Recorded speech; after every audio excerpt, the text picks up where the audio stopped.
This week we play and review Fight of Gods, and in the news, could the Metal Gear Solid movie be the first good game-to-film adaptation? No.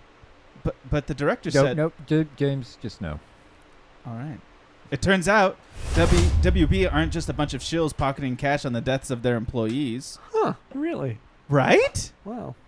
Marvel's Avengers game leaks, and the leaks smell a lot like an MMO.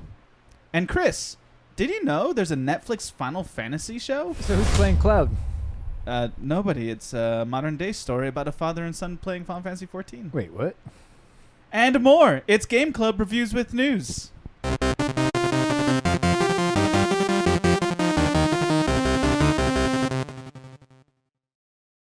Enjoy some footage of Fight of Gods while we cover the video game news of the week. And then at the end of the video, we will review Fight of the Gods.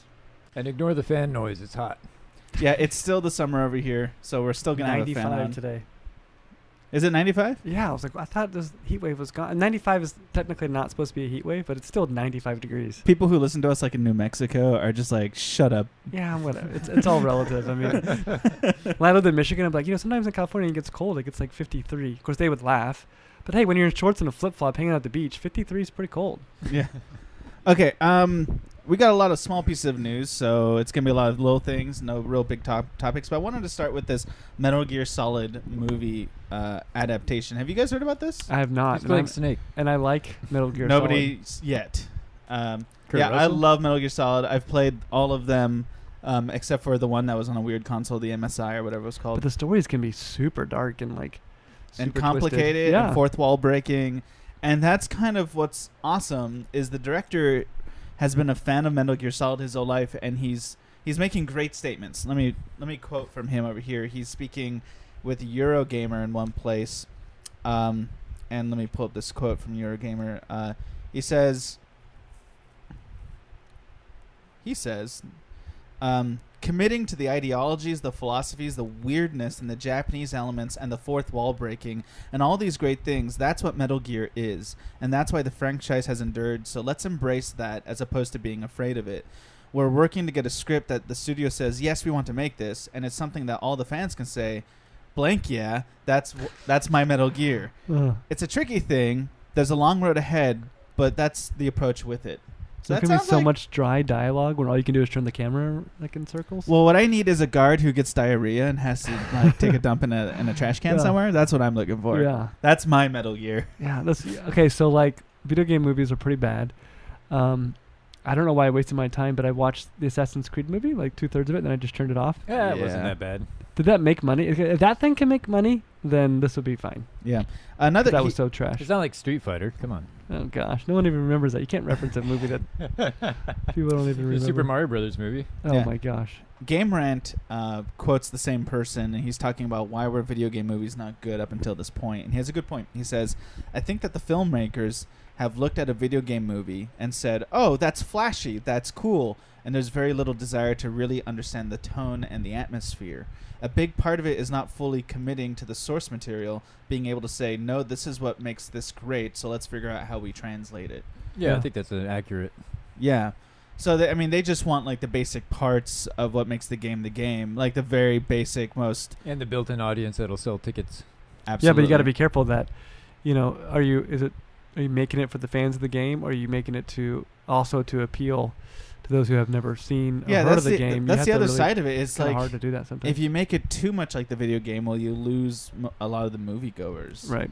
I thought this with Prince of Persia, which as a movie by itself isn't bad, but the storyline for Prince of Persia is way better than what they kind of glommed together for the movie. Right. Yeah. I think the other thing though is video game stories tend to break some of the classic rules that movies have become comfortable with, and then they try to squeeze them back into those rules, right? Oh, and the storyline can be so much longer. Right. The other thing is one of the reasons why we fall in love with video game characters and video game character stories because we have a lot of time to become acclimated. Yeah. Like you have time to fall in love with Geralt when you're playing a 100-hour Witcher 3 game, right? Whereas if you've never played Witcher 3, you have no knowledge of that video game world or the books or anything, and you have 2 hours, you don't have the same amount of time to fall in love with that character. I think it's why movies are getting killed compared to TV, too. Yeah. Oh, yeah. Just not enough time to tell. Yeah. So we talked about last time that on Target, there was a web page put up and then quickly taken down that pretty much said Bethesda Game of Thrones, which leads to a lot of speculation about what that means. Sounds like Bethesda is just making a Game of Thrones game, and what comes to mind immediately is something like Skyrim or Elder Scrolls, except you're in whatever that place is, Westeros, and you're dealing in their world, which is very similar to what Bethesda is already used to, and that sounds awesome. Just to add to that story, it's basically come out that there's one more game that Bethesda plans to release in 2017 that they have not announced. Huh. So there's like a secret game that they're gonna just drop. Yeah. So it's all the pieces are adding together, right? Well, that'd be awesome because it's gonna be potentially 2 years until the final season of Game of Thrones. Oh my Dang. gosh. Yeah, all my friends who love Game of Thrones are just like they're feeling stuck in the in between right now. Despair. Yeah, just So long. It's like Westworld. What? Like, wait 2 years for another TV show? Yeah. like how can you do that too? Like waiting so long for the end of a story completely takes the wind out of the sails, doesn't it? I kind of feel like that. And I read a thing that said that they were still writing it. Yeah. And it's like, well, your season finished and you haven't written the next season. Yeah. Now, listen, That's crazy. I've not watched a lot of Game of Thrones. I've kind of popped my head in a few times when it got big for my friends. I always thought I'd return to it sometime and watch it beginning to end, but I have not. But this is my impression from the outside. It seems like the early Game of Thrones seasons, which are very much dependent upon the writing of George Martin. Martin. I almost said Tolkien. That depended upon Martin is that no character was safe. Like you had no idea who was going to die and when they were going to die. Right. But as just viewing it from the news side of things and just kind of paying attention to pop culture discussion, sounds like as the seasons continued and they bypassed what Martin has actually written, that the story arcs became much more constrained to somebody only dies in the season finale, and it's usually nobody that's going to be that big of a deal to die, right? Like it's becoming increasingly side characters who die, and only when you expect them to die. Yeah, I mean, I guess they kind of ran out of people they could kill and keep the story going. Right. Because you got to feed in really great characters to replace characters that you kill. Yeah. And they're out of time to do that, really, because there's only one season left. Right. Who's writing it? So the author isn't writing the new seasons anymore? Well, they got ahead of him. So, I mean, it was based on his books, but they've passed his books. But So they confer with him about it. Right. Oh. Of course, he tells them all the second best ideas he has. Yeah, seriously. Like, sounds like Because he's going to sell books later. probably pretty good. So what would you write? Do I have to write it? No, you don't have to write it. Just tell us what you would write. Yeah. And we'll still pay you tons of money. Well, he said that they guessed the ending already before he'd written it, so. Oh. That's great. They're like, will it be a happy ending? Oh, man, you guessed it. Dang. I think this will be really popular. I think so many people like Game of Thrones. Okay, my favorite piece of news that came out this week was about the South Park game coming up. I cannot wait for 2 South Park games are coming. One of them doesn't get discussed enough. One of them everybody knows about. It's the follow-up to The Stick of Truth. It's called The Fractured Butthole. Right. B-U-T there. Butthole. It doesn't matter how you say it. It comes out the same way. Then there's a second game. This isn't part of the news. This is just me being a fanboy. There's a phone game called South Park Phone Destroyer. Okay. And it's just in the same vein as the other games, but a different theme. And I'm looking forward to both. But here's the piece of news. So people finally got their hands on preview builds of the Fractured Butthole. And in to sort of steal the narrative from IGN Australia, they were talking about how when they were playing it, he was making his custom character, and he was like, where's the sort of skin color customization where I can choose the color of my skin, right? And he just thought, well, it's going to come later. And he kind of forgot about it. And he finished making his character, and then he went into the next set of options, which was difficulty. And he realized the game difficulty is set to your skin color. The blacker you are in the game, the darker your skin, the harder the game gets. Oh, my gosh. So race and difficulty are matched up in this game. Oh, my gosh. And I guess that as you first start playing around with the... so many people are going to be mad about that. No, I this is great. This is like the best kind of commentary, isn't it? Yeah, they won't get in trouble. They're Hollywood types now. But what if they're... But I guess don't care. As you play with the setting, Cartman kind of jumps in and he says, don't worry, this won't change the difficulty of combat, just everything else in your life. Oh, man. So yeah, I think that's. I mean, considering where we are politically and in the news right now, like that is an amazing feature for social commentary. The South Park creators are funny in that way because they always insist that they're not doing social commentary, but everything they do is gold for social commentary. That's all they do. Yeah, really. That's so funny because I literally played I guess I didn't play the last South Park game, but the first South Park game, like in 7th grade, and here we are, 20 years later. Yeah, here we are again, and I can play another one, and the show's still on. Like, I haven't even watched it since 7th grade, but I might play this just for the sake of old times. It's crazy.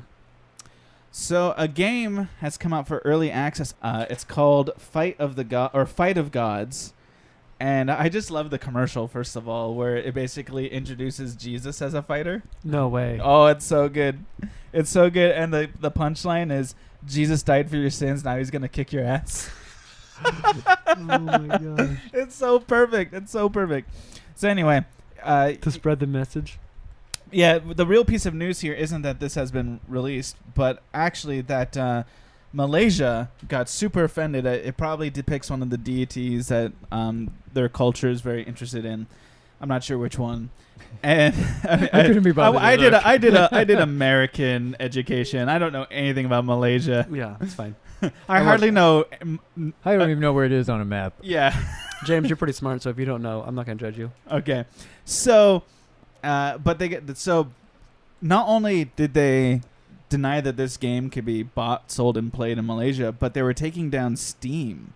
Ooh. To ensure that, and it kind of became a big deal. Steam has announced that it is back up and running in Malaysia, but the Steam store is still blocked. So if you own Steam games, you can still download those games and play them, but you cannot access the store to get more games. And it's all because of this little dumb early access game. Way to make a splash. Let me ask you a question. Is Muhammad in this game? I don't know, and I have no comment. I'll just say I doubt it because that would be making that would upset a number of people. Yeah, a few people. Yes. We'll have to check that out. We'll when we play the game, we'll check that out. Also, it had already been revealed or leaked or something that there's a Marvel Avengers game being developed by Square Enix. Everybody was very excited, and what some people have noticed, it's the new way to find leaks is to look at the resumes and the of people who work for those companies and either looking for a new job or they're just on LinkedIn or whatever. Okay. And from some because they'll list when they worked on this job. Because they'll mention aspects of the game to talk about what their job is. Okay. And so people have gleaned from these resumes a few interesting statements. One of them was one posting. By the way, I'm getting this news from IGN.com, and so it says one posting specifically refers to fun and unique online experiences. And then also ask for an understanding of, quote, the social implications of shared gameplay, as well as referencing, quote, various game modes and campaigns. Okay. Another one refers to that the team is working on, quote, they plan to prototype and build combat systems that directly apply to a third-person cover-based action-adventure game. Huh. So putting these strange statements together, it sounds like an MMO. Okay. Right? Shared gameplay experiences, online, third-person action-adventure. That's got all the smells of MMO. How do you do that without having like 6,000 Captain Americas running around in the same world? Well, there's two ways. You can just be a person. You can either have 6,000 Captain Americas running around, or you can do what DC Universe Online did, which is all the DC heroes are in the story and they're surrounding you, but you start a fresh character who's being mentored by them. Do you have powers, abilities? Yeah. So essentially, like in DC Universe Online, you pick a base character that with a base power set, like let's say super speed, right? Like the Flash, and then you do some customizing, and then as you level up in the game, you're able to level up those base powers, and they'll skill tree out to other powers. Yeah.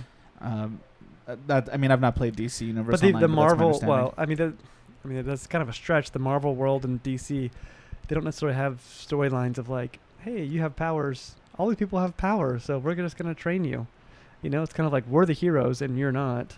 So we'll save your world. So and you can think stand everybody by. in Marvel is just like a douchebag? No, but Pretty well, much. I mean, Tony Stark. No, but I mean, like that's kind of the story that they portray in the comics and movies. Is that a select few have powers. They either become heroes or you become villains.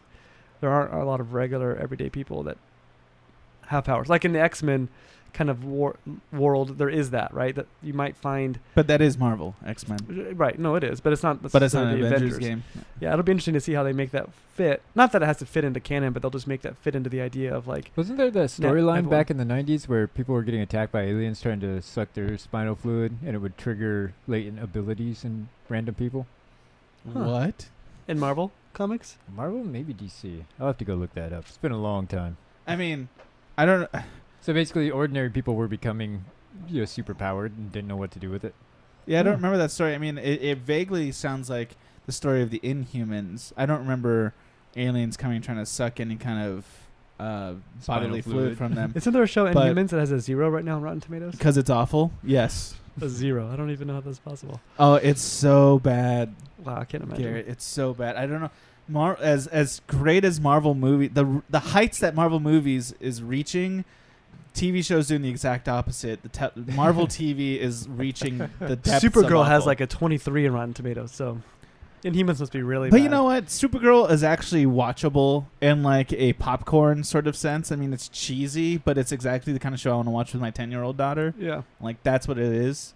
Whereas Inhumans is just trash. It's just it's like made by high school students with a cam. Like, it's so bad. Hey, are you kidding? You see how good people are on YouTube now? Some of these true. high schoolers? Yeah, don't like Yeah, don't bash disparage. high schoolers, man. Don't disparage high schoolers by comparing them to the Inhumans. Oh gosh. A little piece of news. I guess there was a leak for Destiny 2 DLC, just like what it would be, some information. And the Xbox store actually confirmed it. And the bullet points here are that you'll explore Mercury and its mysterious infinite forest. There'll be new story missions and adventures. La-dee-da. Yeah, la-dee-da. New themed weapons, armor, and gear to earn. Of course, that's what Destiny's all about. New cooperative activities, new competitive multiplayer arenas. So, and this will be called Curse of Osiris DLC. Chris, Alright. what do you think about that? Since you're a resident DLC or a resident Destiny expert. Well, I have nothing to say because I'm not going to buy it on Xbox, and the PC version won't be out for another month. So there you have Thanks it. a lot, folks. Bungie. Talking about DLC and things of this nature, it has been revealed what the Call of Duty World War II pre-order bonuses would be, and I thought this would lead to an interesting discussion, Chris. So first, the bonuses. All players who pre-order Call of Duty World War II will receive the multiplayer upgrade, which grants access to a weapon unlock token. This token can be traded for any weapon of a player's choice in multiplayer mode, potentially giving pre-order players advanced weaponry early in the game. In addition, this part I think is a bit more important. The multiplayer upgrade grants double experience points in multiplayer mode, although it seems to be only for the first 4 hours of gameplay. So After the first 4 hours, Is that this the on- game literally launches. That's probably your first 4 hours. your first 4 hours is my guess. Gosh, So I Chris, don't know how I feel about that. yeah, is this the first time this has happened? I can't recall there being like double XP for pre-order people. I think there have been packages where you get cards. Okay. And you can activate the double XP card. Battlefield had that, Okay. where you get the gold chest or whatever, and then it's got a double XP thing you can turn on for a while. Does this unbalance the game in your? I don't think so, experience? because after a few days, weeks, whatever, who's serious has already unlocked Everything. all kinds of things. After the second day, someone's already prestige Yeah. 4 times. Exactly. Somebody's going to be playing nonstop for 24 hours or handing the controller back and forth to their brother so they can unlock everything within a day. So Okay. That's true. it's really nice, like the first hour. But So after you would that- say that not only does it not affect it, it might not even be worth it. Maybe, yeah. I mean, it won't make me pre-order it. I'll tell you that. Yeah. So It feels a little bit weird because Yeah. like this idea of multiplayer being this not even but fair. I mean, obviously it's not even because people are skilled better, but like, the actual software of the game should be fair for all players. But that's always the trick with multiplayer. Do you reward people who play a lot, or do you keep it balanced? Right. So I played Call of Duty a lot in the past, but I remember one time playing Team Fortress, 9 years after it came out, and it was not fun at all because I'd never played before, and I literally would walk 16 feet and everybody's die. memorized the maps. Yeah, I was just dead all the time. And they have so many better weapons than you got. Yeah, so I just never played it again. I mean, literally, I was really excited about it. I'm like, oh, it's gonna be fun. The other side of it was Halo. Remember how you could unlock different armors and things? Yeah. But they're all cosmetic. Right. So it was cool to have it and to earn it, but it didn't actually give you an advantage in the game. Right. So it's just two different styles of So the ironic thing is Call of Duty solves that with death streaks. You know what I mean? Well, you kind of suck, but players who suck get this perk when you suck to try to make it more even. I guess those kind of help, but I don't know. It seems a little bit weird to literally pay for an advantage in a multiplayer setting. Yeah, pay to win. On the topic of Call of Duty, recently Game Informer interviewed Activision's CEO, and there's a great quote. He says, "I think with the benefit of hindsight, we can all agree we might have had one more future game than we needed." And I kind of appreciate him saying that, but at the same time, I also feel like he's right, but the wrong future game got the short end of the stick, because the last one they put out was really good. As far as the single player campaign goes, I can't speak much for multiplayer, but it was the one or two future games before it that probably could have been cut for me. Did you play any of these, Chris? No, I didn't. No, you just were like, Call of Duty sucks. I didn't play any of the future one. I mean, I like Call of Duty; they're fun, but I just never really played the most recent ones because I don't have a PS4. So to me, Call of Duty World War II seems don't they already have 3 of those? They have more than 3. World War II ones. Still more than 3. is World at War? Was that? Yeah, there's Call of Duty 1, 2, and 3. There's World at War, and then there's a bunch of spin-off games like the Big Red One. Those are all World War II. Yeah, different parts of the world in World War II. They're not all like Germany and Russia. When do they get a Balkans War, game? Wars that lasted 6 days. Yeah. But then the Falklands, Call of Duty Falkland Islands. Yeah. The Falklands. I mean, why not, Okay, so Warner Brothers, there's been kind of I don't know, I guess drama is the right word to use here. They had one of their employees who was working on the Shadow of War game, which should be coming out anytime now. His name was Michael Forgey, and he passed away under tragic circumstances. I believe it was sickness of a certain kind, and he sort of in his memory, the developers of Shadow of War made a DLC character that's being sold for $3.99 or $4.99 depending on what area you're in, what region, and it's basically a big orc who's called Forthog or Forthog. I'm not sure how to pronounce it, and he'll come out of nowhere to just sort of save your character randomly when you're about to die in a battle. And then he sort of walks off into the distance, like samurai style kind of thing. And it's a really cool way of commemorating, tribute, memorializing, your comrade who has passed away.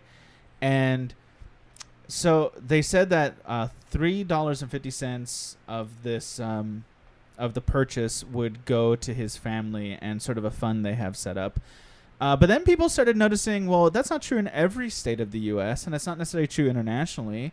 And then also $3.50 is not the full price you're paying for the game. And then people started questioning how much of this money is actually going to the family. And then they started questioning if WB is kind of actually just capitalizing on tragedy. Capitalizing on tragedy to sell DLC. So I kind of thought it was important to follow up on this. There's a quote.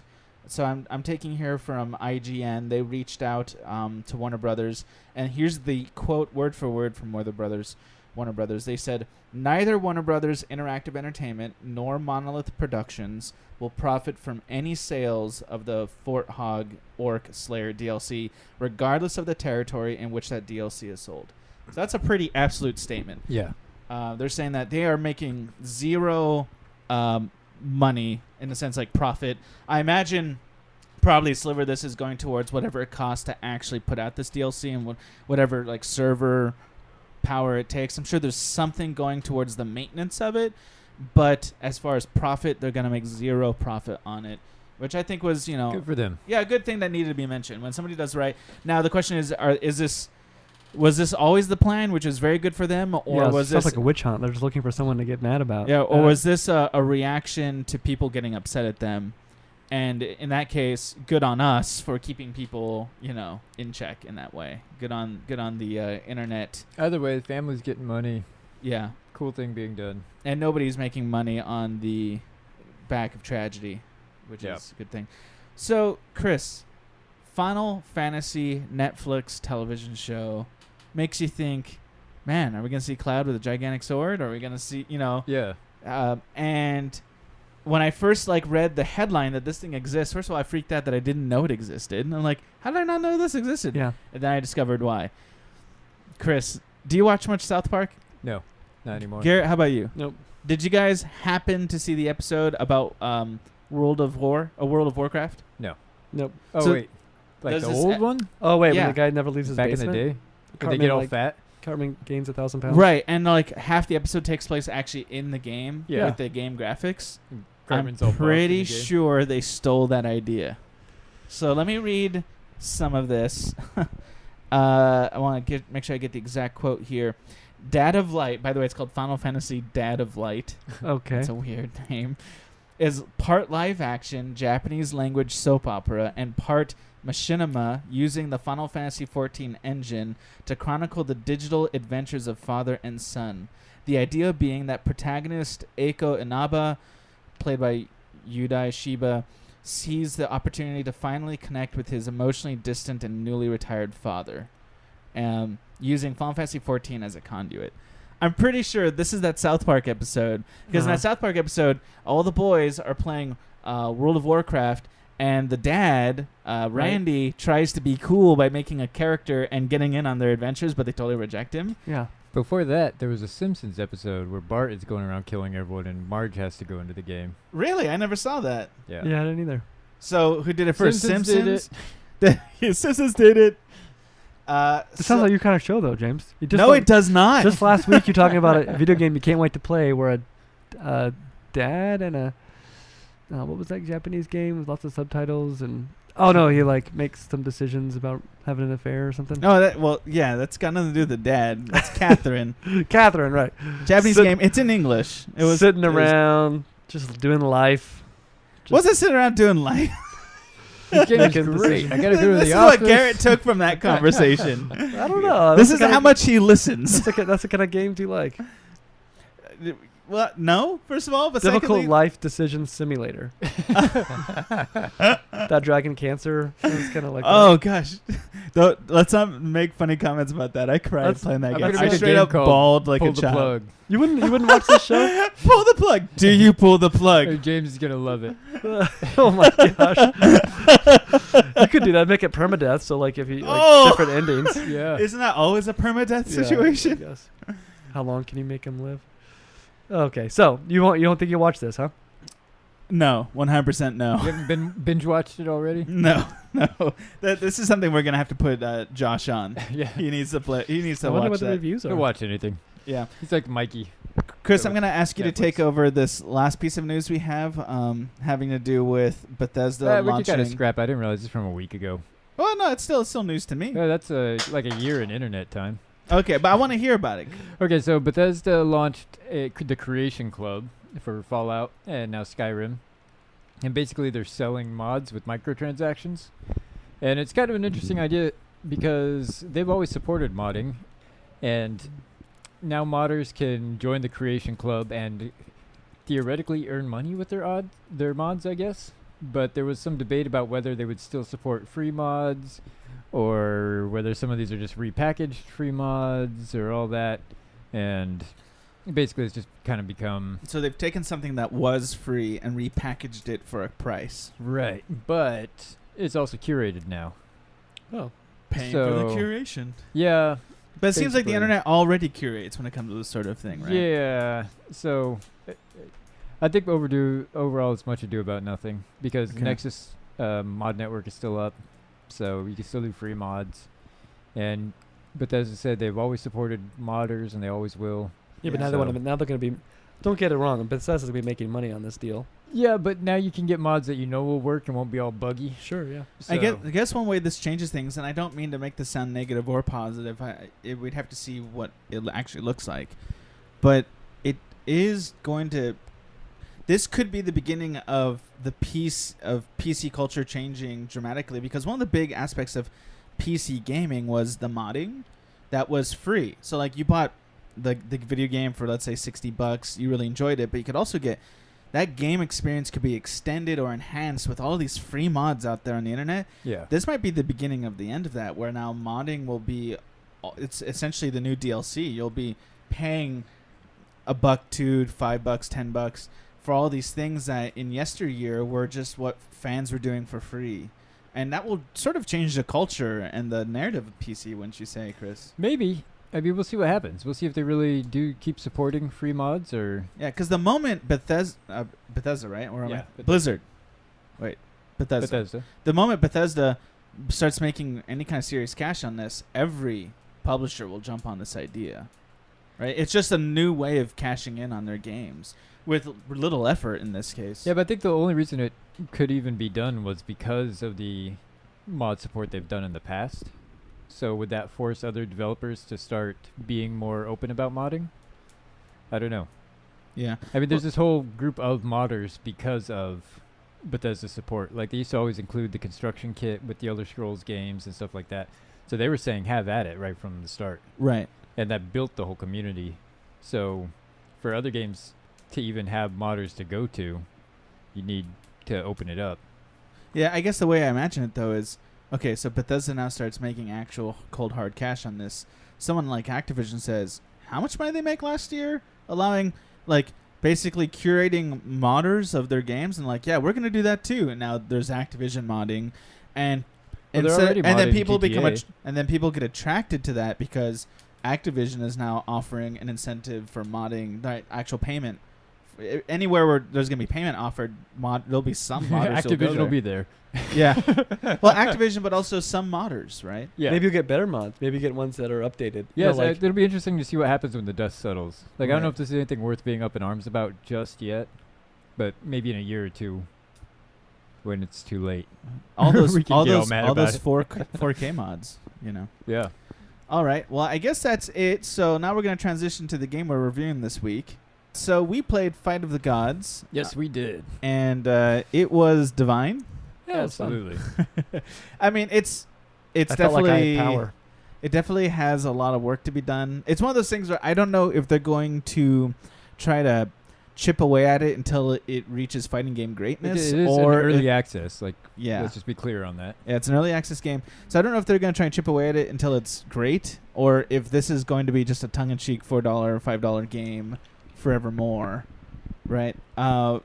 It seems like they probably have a better chance at the latter option, being kind of just $5 laugh out loud kind of game. But it's not. I mean, it's not too far from a really good game. They just got to get more. It is better too moves. far from a really good fighting game. Oh, The fighting game community is not a $60 very fighting game, but I mean, picky about that sort of thing. This is, I think, a great party game, right? Yeah. Especially for guys like us with religious backgrounds. Yeah. yeah, and not easily offended. Yeah, there's probably a lot of jokes in here that people not interested in religion just wouldn't get. Yeah. Right. But, and not even jokes. I don't think. Yeah, no, you're right. Like Moses, like sending out, like it's turning his staff into a snake. Yeah. Yeah. Like that just seems like a cool move, but yeah. Or Jesus rapturing into the sky. Yeah. It's amazing. He breaking off the arms of the cross to fight. oh gosh. You have to be able to laugh at some of your own beliefs too. I mean, this is one of those things where Gotta have a sense of humor. Yeah. There's gonna be two reactions to it: lots of laughter or somebody deeply offended. Yeah. You know, And it seemed accurate, right? Like you kept noticing some things that were true of other mythologies and faiths, right? Right. Like the super move for the Egyptian god. For Anubis, he weighs the heart against the feather, which is accurate of his mythology. Yeah. That's how he judged the dead to see if they're righteous or not, or whatever. Was that Zeus who punches you into the stars? That's if you kill with that move. Yeah. If it's like the last bit of power in the gauge. Yeah, No, he has lightning strikes, and he has the gauntlets of Zeus, which is a thing. You know, I think I would have paid $10 for this game. Yeah, this is a $9.99 game. No, it's $4.99, but I think I would have paid $10. Honestly, yeah. The only move I was missing is the move when you're running and then you punch, and it's different than just punching. Because if you run then punch, the character stops then punches, and that was annoying. Yeah, right? it could be a little bit smoother. Yeah, but for an early access, it's special promotion. I should clarify. It's $7.99 normally, $4.79 right now. Oh, okay. Yeah, good note there. $8 is pretty cheap. But yeah, and it's couch co-op. Finally, we haven't had a good couch co-op in a while. Yeah. Controller support, which is nice. Yeah. You need that for a fighting game. I mean, we got to criticize it some because there are some people that are thinking this is a fighting game, so they're gonna want to judge on fighting game standards. It's floaty. It's a little bit not quite responsive enough for competitive fighting. The move sets are limited. Like you knocked me over and then you grabbed me even though I was laying down. Right. This is not Street Fighter. This is not even Mortal Kombat. This is definitely for the people who aren't taking fighting games very seriously. Yeah. And they just want to slam the buttons real hard and kind of mess around that way. This is for Bible college students looking for a laugh with their friends. Right, exactly. Chris, you can comment on this.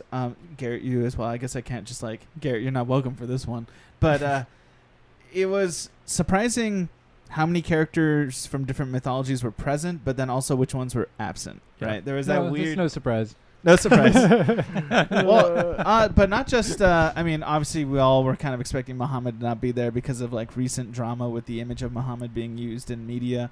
But I didn't see any Hindu gods that I was familiar with in there either. Right. I did. Maybe they're not done.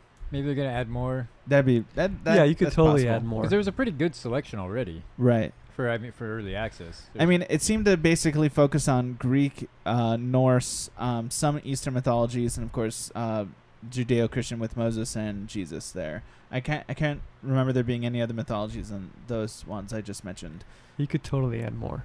It'd be fun to you get. Could do this forever. DLC. Yeah, to get DLC or updates where you've had or earning new characters. See, boss battles. If I was a creator, I would just put in there just randomly a guy named Bob. He's totally mundane and normal. Could you have a flying spaghetti monster character? Oh, right, the flying spaghetti monster. He should be the boss of the game. Could you have Stan Lee? Some watchers in there. Yeah. Yeah, you could do a lot.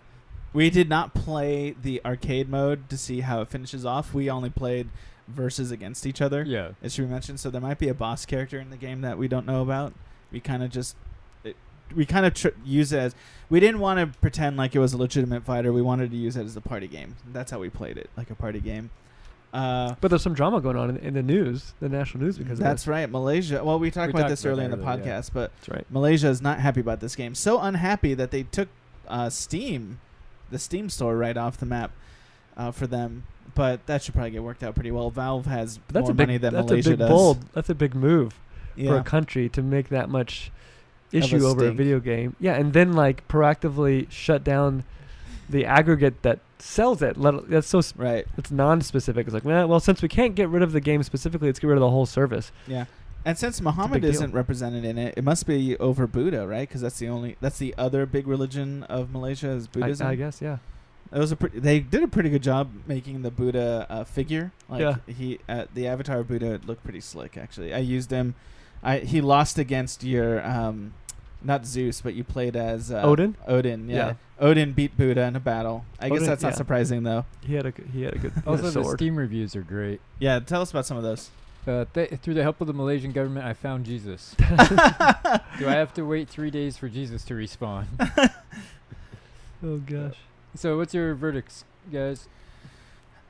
So the real price is $7.99, and the way we usually review things is we suggest either people should not buy it, or they should wait till it goes on sale, or they should buy it right now, full price, or they should kick in more money, go the extra mile. Chris, you kind of already gave us your thing. You said go the extra mile. I like the concept so much that even though the game's not totally there yet, that I'm all for it. Okay, and then I'll let Garrett be the tiebreaker because I'm gonna be kind of the opposite here. At $7.99, I can't. I don't know. On sale, when this thing's on sale with the Steam sale for half the price, that might be worth the fun of it. Yeah, right now it's $4.99 right now. Yeah, but that's not it. That's a sale price. Right. It is a $7.99 retail game. Right. So would you buy it for $4.99? I'm not sure I'd even do that, honestly. No, I'd buy it for sure. This was fun. It's been a while since I've played a fighting game that was a little bit more simple. And one thing I don't like about fighting games is not people take them too seriously, but like you're not willing to change out characters. This was like, let's just play whatever. Okay. It was fun. So let me interpret the results for you. For people who want a fighting game, the two people in this podcast who liked it didn't care about fighting games. Right. So if you care about fighting games, you're probably not going to like it. And I think I was a bit more in that camp. Whereas if you just want to sort of laugh and have a totally informal gaming session where you're just sort of having fun and beating up your friends, this might be up your alley for at least the sale price. In Chris's case, kicking in even a few extra bucks beyond the sale price. So there you have it. I hope you enjoyed the footage and the review and the news. Thanks, Garrett. Yep. Thanks, Chris. And for F&W Game Club, this is James. We're out. We at Game Club want to thank you for watching this video. And if you would, please like, subscribe right here, watch a couple extra videos, and keep playing games.